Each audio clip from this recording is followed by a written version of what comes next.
How many of you are disciples of His Holiness Gopal Krishna Goswami Maharaj?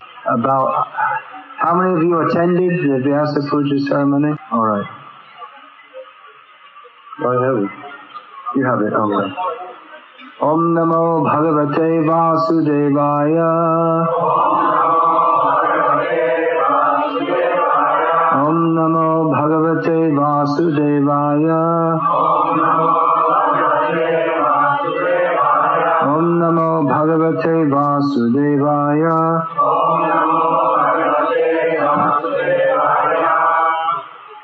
Reading from Bhagavad Gita as it is. What is it in Russian? Yes. Kakva, yes, in some language. Maybe Croatian. Anyway, chapter 9, text 14. Translation and commentary by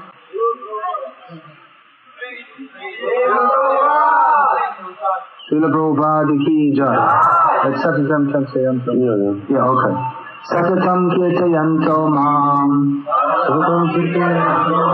Yatam Tasya Judavrataha. Namasyam Tasya Mam Bhaktya. Nitya Yukta Upasate.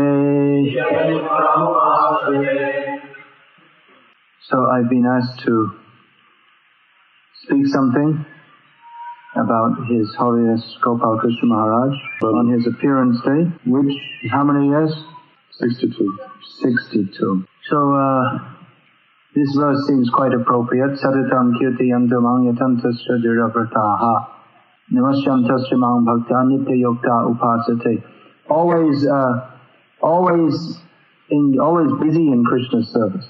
Always engaged in activities of the Sankirtan movement. Doesn't waste any time.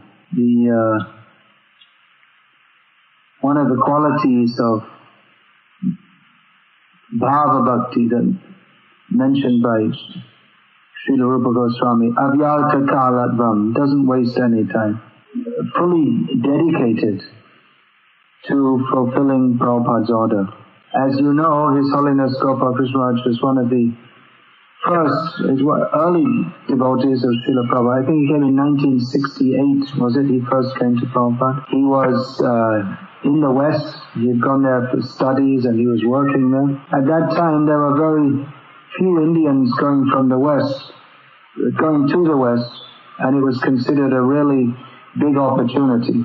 In general, Prabhupada was quite disappointed with the Indians in the West at that time. He felt they were just too materialistic. They'd given up their culture just to come and look for money. He even gave an analogy that new crows eat more stool than old crows. Crows means bird.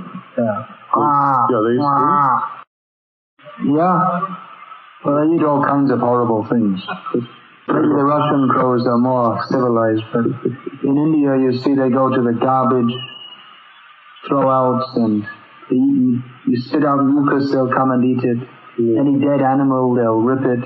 They'll rip the eyes out.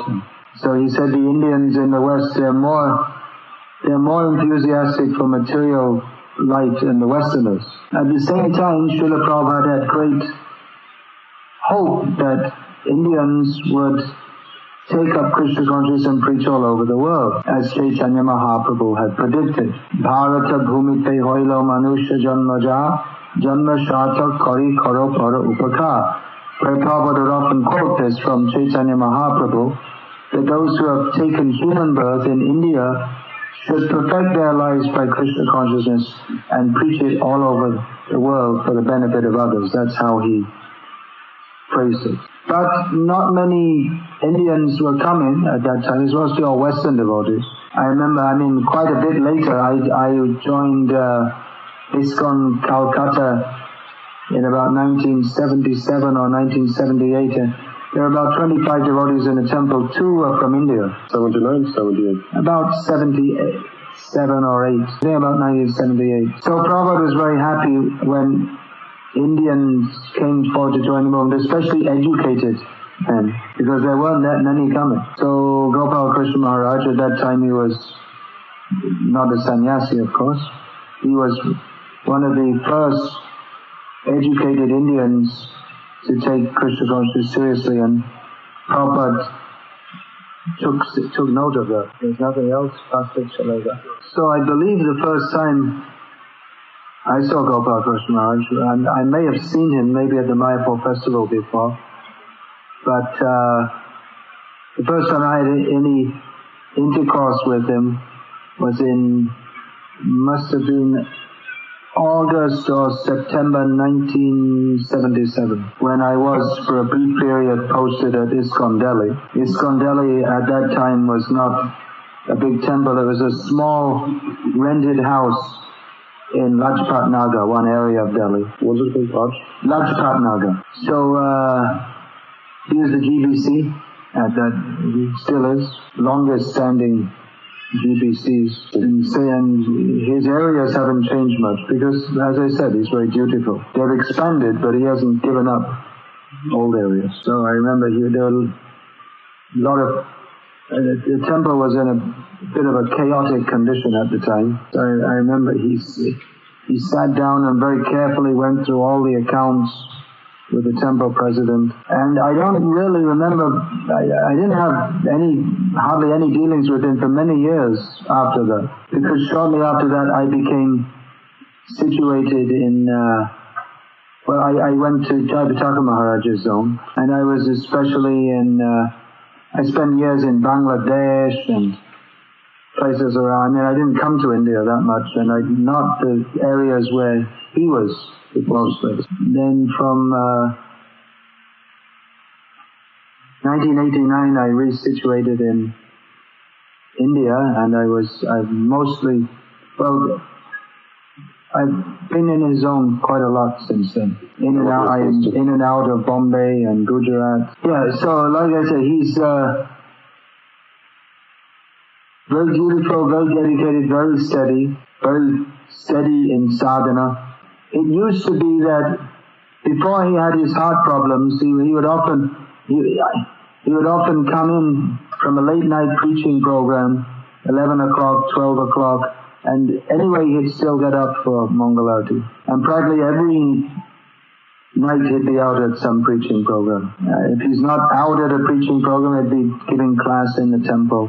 So last time I saw him in Bombay, I just saw him at 6 o'clock in the morning, and he said, well, nowadays, if I come in after 11:30, then I take some extra rest. So he's always pushing himself hard to spread the Sankirtan movement.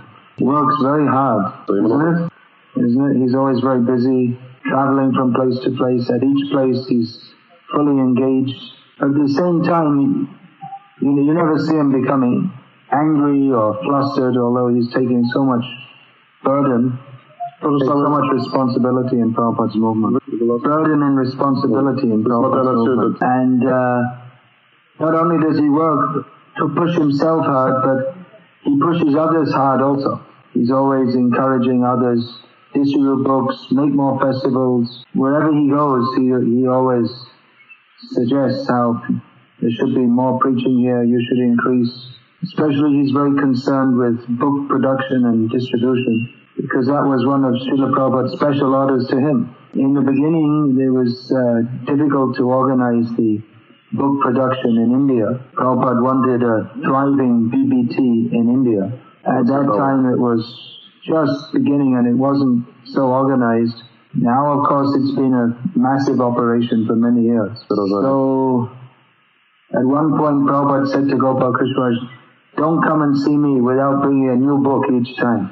Whenever you come to see me, bring a new book. New book means he wanted to see new books printed in Hindi, Gujarati, all these languages. At that time they were being translated.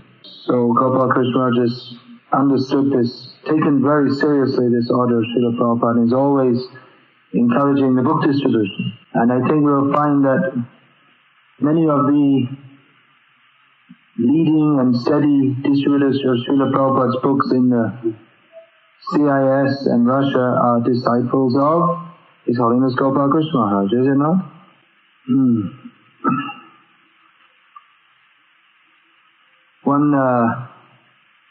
One devotee who's been very close to me for many years, he's a disciple of His Holiness Hridayananda Maharaj.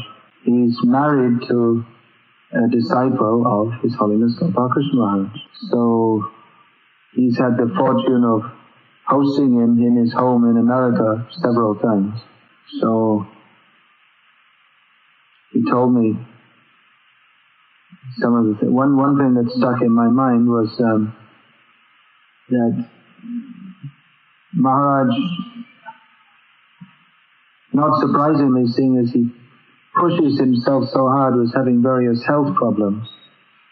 Gopal Krishna, because he pushes himself so hard, was having various health problems.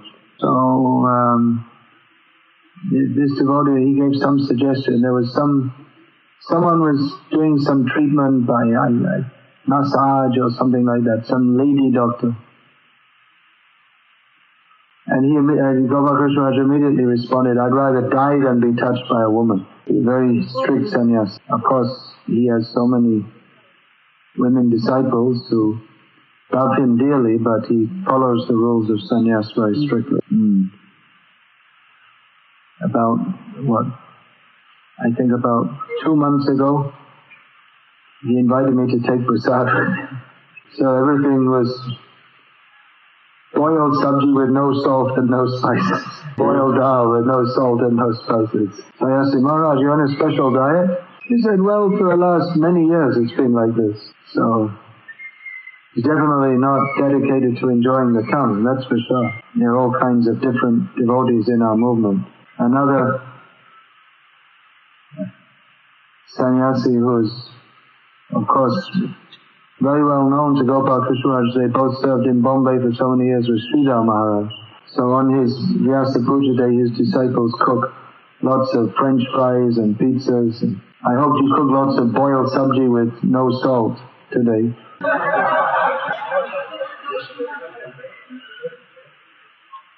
Chapatis with no ghee. It's Ekadashi. Actually, you should take the feast celebrate on the next day. That's the usual system. Just like on Brahman Dwadashi, you don't celebrate on the Ekadashi. You celebrate the next day, although he appeared on the Ekadashi. So, you're all going to please Gopal Krishna Maharaj? You want to please him? So what are you going to do? Apart from offering him boiled sabji and dal with no salt, you can offer him chana chur if you like. He likes that very much. What is this? Damayanti, you know? Indian people, they know. I don't know how to, I can tell you. Well, it's, you make a batter with chickpea flour and water and put some spices, and you have to put it, you have to put it through a thing which makes some shape, and you drop it in hot ghee, and it's kind of crispy, and I don't know, if you don't know what it is, it's difficult to describe. Maybe the Indian Matajis can cook it and show it to the Russian Matajis, so you can offer it when Maharaj comes. I think that's his one weakness. But another way you can please him is, any suggestions? Ambarish, I gave it away. I gave it away. It means by saying the name of Ambarish, you're told what it is. How is Ambarish pleasing Gopal Krishna Maharaj? By distributing Srila Prabhupada's books in large quantities for many years. So, not everyone is going to distribute in large quantities for many years. Among Krishna's devotees, not everyone is Arjuna or Bhima. But if you can polish the bridle on Arjuna's horses, then you can also please Krishna. So try to do something. Try to distribute some books. And then when you see Maharaj, you can tell that I distributed so many books for your pleasure and the pleasure of Srila Prabhupada, and please give your blessing. If you can be steadily fixed in Srila Prabhupada's service, following the example of your Guru Maharaj, that will be the success of your life. We should all follow in the footsteps of the great devotees. Try and spread Krishna consciousness. It's a pushing movement. Srila Prabhupada said this is a pushing movement. He said, my Guru Maharaj is pushing me, and I'm pushing you. And now Prabhupada's disciples are pushing their disciples. This is parampara. Pushing means pushing back to Godhead. We're maybe a little reluctant to go, but if we know what our best interest is, we should associate with devotees. Tato du sangam utsricha satsu sajjeta buddhima shanta evasya chindanti manovya sangam bhukti bihi. Understanding the nature of this material world, we should give up bad association. If we're actually intelligent, we should associate with devotees. Even though we know that devotees, they by their words, they slash the material attachments within our hearts. But nevertheless, if we think we should avoid the association of devotees, then that is not intelligent. To try to associate with devotees, hear from them. In the Vyasa Puja festival, the feasting is the culmination, but we should feast on hearing the words of the devotees. Just like at Govardhan Puja festival, there's so much prasad is distributed. There are heaps of prasada. It's famous for prasada. But as Srila Bhaktisiddhanta Saraswati Thakur said, there should also be heaps of harikatha, that is prasada, that is mercy. So let us take the words of the great devotees very seriously. Gopal Krishna Maharaj is a bona fide representative of the Vaishnava Parampara, because he doesn't speak anything different from what Prabhupada said. Prabhupada said, that is my qualification. I did not change anything. Whatever I'm speaking is what I received from my Guru Maharaj. It actually requires a steadily controlled mind to do that. We may think it's very easy to do that, but it requires a steadily controlled mind to simply repeat what we have heard from our Guru Maharaj. Because if the mind is not controlled, if it is meditating on sense gratification, then we will take the message of the parampara and try to make something else out of it. You can make something of it. We'll try to convert it into something else. Only a pure and submissive heart can receive the message of the parampara and repeat it without changing. Only one who has firm faith in the message of the parampara can repeat it. Those who are anya abhilashi, they have other desires, they cannot properly receive the message of the parampara. It will appear revolting to them. The message of the parampara will appear revolting to them. It is a threat to their sense gratification. One has to be humble enough to accept that I am the servant of Krishna and the Vaishnavas. I am not the master. I am not the center of the universe. To preach this message means one has to be extremely patient, both bold and patient, because it is not a popular message.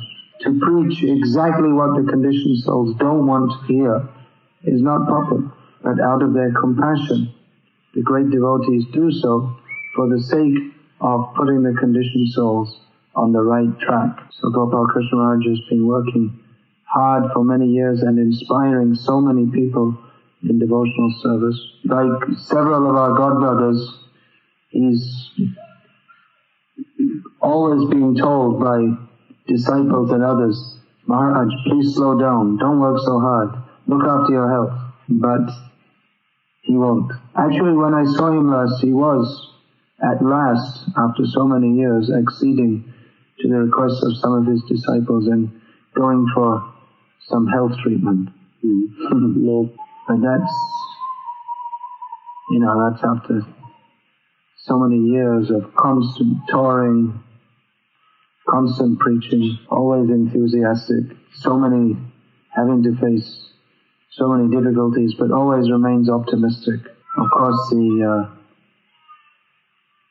the great achievement associated with him is the temple in Delhi, ISKCON's temple in New Delhi. It's gone a long way since that rented house in Lajpat Nagar. So apart from, you know that he's preaching widely in India and parts of the CIS. He also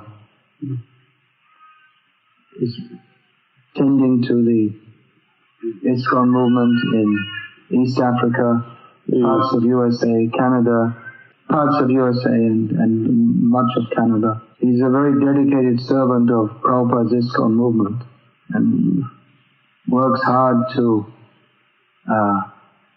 uphold the dignity of Prabhupada's movement. So I'm just repeating some of the things which no doubt have already been said today, speaking for my own purification. Tandera charana shevi bhakti shone bas janame janame hoy e obilash. This Narottam Das Thakur says, serving the lotus feet of the Vaishnavas and remaining in the association of devotees. This is our only desire, birth after birth. So let us pray for the benediction to remain in the association of devotees under the guidance of Srila Prabhupada and those who are close to Prabhupada. Life after life, if necessary. The Acharyas come to point us back to Golok Vrindavan. But they also teach us that if necessary, if Krishna so wants, we should be prepared to take birth after birth to serve his mission. Hare Krishna. Actually, there's one thing you can also ask Maharaj if you see him. If enough people ask him, he might do it. Several times I asked him that he could, because he had a lot of us, if he could write down or at least dictate systematically his memories of his association with Srila Prabhupada, because he had a lot of association with Srila Prabhupada. So up to now, he hasn't done that. He's always busy serving Prabhupada, but this is another important service we'd like to encourage him to do. Maybe you could ask him to gradually try and get some different pastimes told by him, and then it could all be compiled and made into a book. You'd like to do that? Is that a good idea? Okay, so now I gave you all one service to do. I'm always trying to encourage my godbrothers and godsisters to, those who haven't done so yet, to record their memories of Srila Prabhupada, because it's all nectar. It's all very valuable for us. So now, you disciples of Gopal Krishna Maharaj, you please, of course you can't demand anything from your Guru, but you can beg from him so that we can all be benefited. I mean, I didn't have very much direct association with Prabhupada, but I wrote a small book about that. One of the main purposes in doing so was to try to encourage those who did have association more to share all those pastimes with us. Hare Krishna. Satatam kirtayanto mang yatantascha judavrataha namasyantascha mang bhaktya nitya yukta upasate. Yeah, give the translation again. It's good to hear it again and again. Hare Krishna. Any question? You have the mic? He wants to know about my association with Srila Prabhupada. Well, many people ask me about that, so I wrote a book about it. The book is available here, in English and Russian, whichever language you prefer. In English also, is it? Yeah, I brought in English. Oh, all books are there. He bought that bag, right? Should be in there. Yeah. I don't remember. There's India, Glimpses, Brahmacharya, and have a look in the bag. You bought that big green bag, it should be there. If not, we'll bring it tomorrow, because Balaram has some stock, right? You have some copies. It was in the list you gave me. Yeah. But no, he didn't bring the books that he had. Then tomorrow... Yeah. If the English edition isn't here today, then we'll bring it tomorrow. But I think it should. If you look in that bag, any other questions? You mentioned that we have to develop, to have this mood, to be ready to be born again and again, in order to change Krishna consciousness, to Krishna desires. But as far as I'm concerned, at least, at present I don't have any desire to take birth again. So? Is this desire not to take birth, is it normal? Is it okay? It's not good? Is it normal? Yes, it's normal, but Chaitanya Mahaprabhu taught us the supernormal standard. It's normal for a liberated soul, but beyond liberation, there's even a higher level. It's normal for a conditioned soul to want to enjoy the material world birth after birth, and for an intelligent person to get free from the cycle of birth and death, and for a fully surrendered soul to accept whatever Krishna desires for him. So you're doing pretty good. You're doing better than me. I still didn't get free from the desire for enjoying the material world. If you have Otin desire to get out of this material world, then that's pretty good. But before you leave, try and distribute lots of Prabhupada's books.